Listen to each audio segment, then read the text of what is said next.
Viral di media sosial sebuah video aksi pemalakan oleh seorang pria.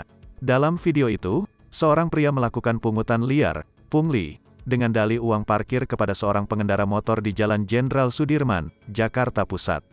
Pria yang memakai topi itu berbicara dengan nada keras dan mengklaim telah berkoordinasi dengan Satpol PP DKI Jakarta.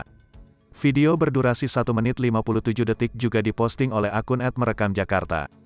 Menurut keterangan akun itu, peristiwa pemalakan terjadi di depan Ayana Mid Plaza, Karet Tengsin, Tanah Abang, Jakarta Pusat pada Minggu, tanggal 26 Desember tahun 2021, sekitar pukul 22.35 waktu Indonesia Barat. Saat itu, korban tengah menyeruput kopi dan memarkirkan kendaraannya di atas trotoar. Pria tersebut kemudian datang meminta uang Rp5.000 untuk biaya parkir, tulisnya dikutip Selasa, tanggal 28 Desember tahun 2021. Pria itu berlaga dengan percaya diri memaki orang di sekitarnya. Sambil berteriak, pria itu mengaku sudah berkoordinasi dengan Satpol PP perihal uang yang dimintanya.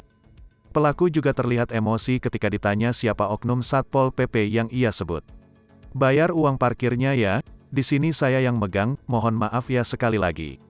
Saya koordinasi dengan Satpol PP," ujar pria tersebut. "Satpol PP-nya yang mana bang?" tanya korban. "Satpol PP belakang, kecamatan," jawab pelaku dengan nada mengancam. Korban pun menilai aksi yang dilakukan pria tersebut merupakan sebuah pungli. Pelaku tampak tak peduli disebut telah melakukan pungli.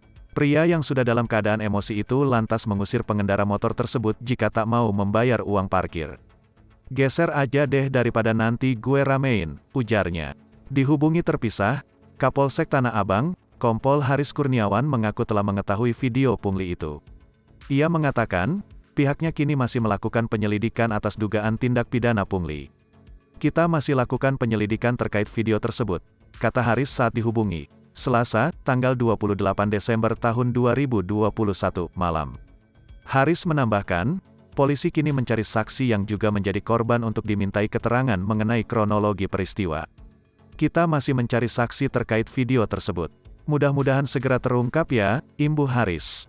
Sejak diunggah, video ini telah ditonton lebih dari 6.000 tayangan dan mendapat ragam komentar dari warganet.